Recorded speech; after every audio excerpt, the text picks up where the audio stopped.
Questão número 11 da UERJ aqui.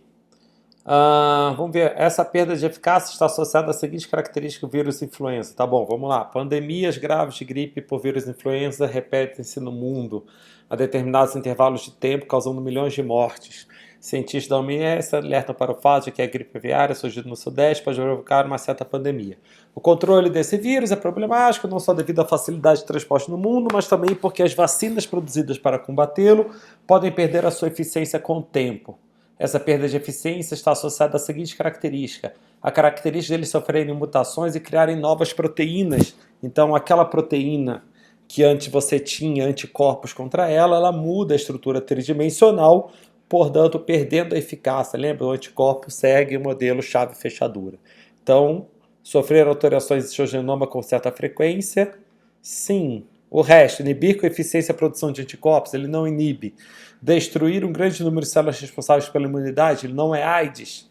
Possuir cápsula protetora contra a maioria das defesas, não viaja. Então, letra A. Questão número 12. Vírus da gripe espanhola pode ter vindo das aves. Utilizando as informações do texto e outros conhecimentos, você pode... seria correto deduzir que... Então, vamos lá.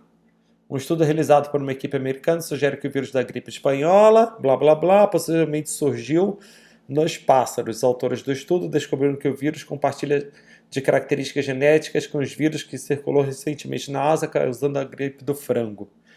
Então, o vírus da gripe espanhola sofreu mutações para se adaptar ao organismo humano? Não, gente. Isso aqui é uma afirmação lamarquista, tá? Que algo se adapta a alguma coisa, sofre mutação direcionada. Isso aqui não existe. Beleza? Isso aqui é lamarquismo, não existe. A atual gripe do frango poderá atingir humanos caso os vírus mutantes rompam a barreira específica. É uma possibilidade. Tá? Que barreira específica é essa? A barreira da espécie. Tá? Se eles passarem a barreira da espécie, né, das aves do frango lá, pode chegar na gente? Pode.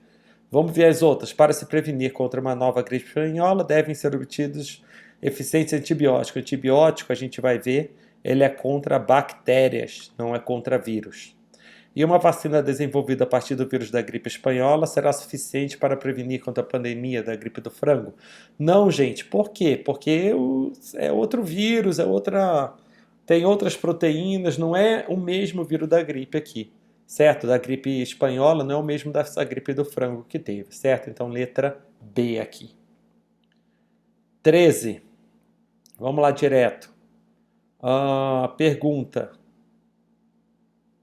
Tá bom, vai ter que ler, né? Febre amarela. Vamos ver direto a febre amarela, vamos ver se eu consigo responder. O agente etiológico da febre amarela é um vírus, sim. É transmitido por mosquitos silvestres, mas que nos grandes centros urbanos pode ser transmitido pelo Aedes aegypti, o mesmo vetor da dengue. Pô, eu já marcaria esse aqui de cara. Aí você pensa assim, né? Pô, mas é a A, né? Vamos ver as outras. A transmissão da febre amarela nas zonas endêmicas se dá pela contaminação das águas? Não, é pela picada do mosquito. Os principais sintomas são febre, dor de cabeça com episódio de hemorragia. Os tecidos mais atingidos são músculo esquelético, onde se desenvolve o protozoário causador da doença. Olha, você pode até falar, mas eu não sei sintoma, mas ele não é um protozoário, ele é um vírus. Tá? Nos centros urbanos, a medida preventiva é singularmente importante se o combate ao rato. Não, o rato é o vetor da doença? Não, é um mosquito. E aqui a falta de tratamento para a febre amarela torna a vacina tríplice a medida mais eficaz para prevenir a doença, sobretudo em crianças, devido à imunidade. Não, gente, a tríplice, a BCG, ela é contra outra coisa. Vacina contra a febre amarela chama vacina para a febre amarela. Certo? Então aqui é a letra A. 14. No que diz respeito à gripe H1N1, é correto afirmar que, então, gripe, certo? Para imunizar-se contra a bactéria, não é bactéria, é vírus. Já pula essa. A imunização da H1N1 causada por vírus deve ser feita por meio de vacinação. Além disso, lavar as mãos constantemente pode diminuir a transmissão do vírus. Opa, gostei dessa daqui. Eu já marcaria essa. Vamos ver as outras. A infecção bacteriana H1N1 não é bactéria, é vírus. E diante de uma infecção respiratória de causa viral, como é o caso H1N1, antibiótico? Não, antibiótico é para bactéria. Tá? Então, letra B. 15. Sobre herpes. A herpes genital, uma doença infecciosa causada pelo vírus tal, geralmente transmitida por meio de relações sexuais. Quando o médico detecta em uma mulher grávida, costuma recomendar que o parto seja realizado por cesariana, tá? Por que faz cesariana? Para a criança não passar pelo canal vaginal e se infectar com esse vírus, ok? É só isso. 16, a pergunta está aqui em cima, vamos ver toda ela. O gráfico a seguir mostra o número de casos de raiva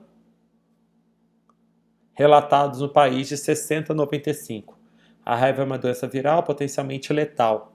Ela mata milhares de pessoas anualmente, principalmente em países em desenvolvimento. Tanto animais selvagens quanto os domésticos são reservatórios da doença. Lembra, reservatório que tem a doença aí. Número de casos de raiva relatados. Esse é o total.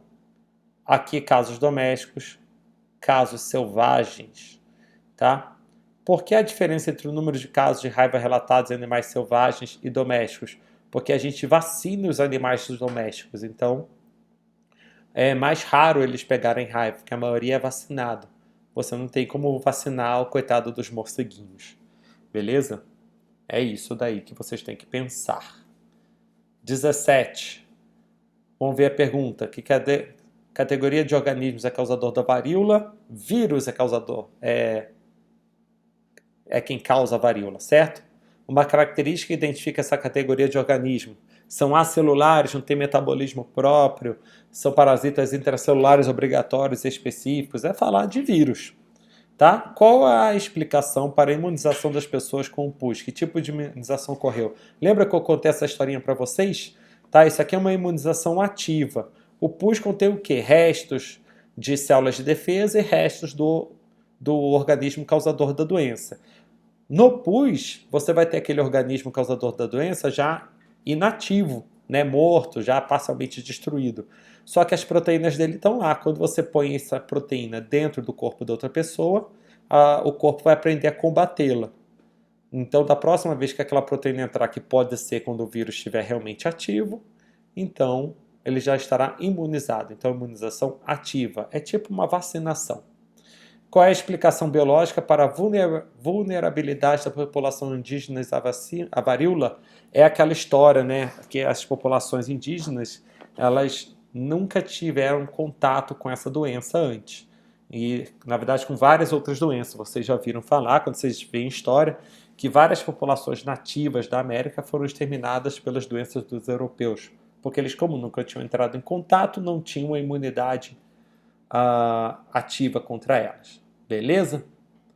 Questão 18, com relação ao modo de transmissão de algumas doenças virais, relaciona as colunas. Vamos aqui, ó, picada de inseto, febre amarela. Mordedura, lambedura ou arranhadura por animal infectado, eu diria que raiva. Contato direto pelo ar com pessoas doentes, sarampo, contaminação por via digestiva, poliomielite. Então é 4, 4312, 4312, letra B. Ok? 19. O gráfico a seguir mostra a incidência de 3 tipos de câncer em mulheres de países ricos e pobres. Câncer de colo de útero, deixa eu ver todo o texto, né? O HPV é um sexualmente transmitido, bababá, tá falando do HPV, tá, então tá, o gráfico mostra, tá. Câncer de pulmão, endométrio, tá bom. Identifique o tipo de câncer causado por infecção do HPV, é o câncer de colo de útero. Justifique a resposta? Ué, por que caramba? É o câncer de colo de útero. Indique um método eficaz para evitar a transmissão do HPV em indivíduos sexualmente ativos. Uso de preservativos, né? São de barreira, aí, né? Métodos de barreira, como camisinha masculina e feminina. Só isso? Achei que tinha mais. Então é só isso. 20. A partir de fevereiro, tá? Uma doença infecciosa. O SARS, olha, vamos falar agora, que está bem atual. Foi em 2003 agora, né? No momento existe evidência que o avanço dessa epidemia parece ter sido contido. Haha, só que não. Agora não, né? Lá foi. Cite o tipo de agente infeccioso isolado a partir de paciente com SARS e uma outra doença causada por patógeno do mesmo tipo, mas transmitida por picada de mosquito. Então aqui vai ser o agente infeccioso isolado a partir é o vírus. E uma outra doença causada por patógeno do mesmo tipo, transmitida por mosquito, tá lá, dengue, zika, chikungunya, o que vocês bem entenderem, febre amarela, assim vai. Descreva o principal mecanismo de transmissão do SARS, que é a mesma coisa do corona, então é através de espirros, de contato direto, está no ar, está em gotículas, está, né, a pessoa vai e fala, a gotícula vai para onde for, a pessoa mete a mão, vai no olho, vai na boca, é isso daí que vocês têm que falar, beleza? Então, próximo vídeo, que é o último, sessão Enem. Valeu!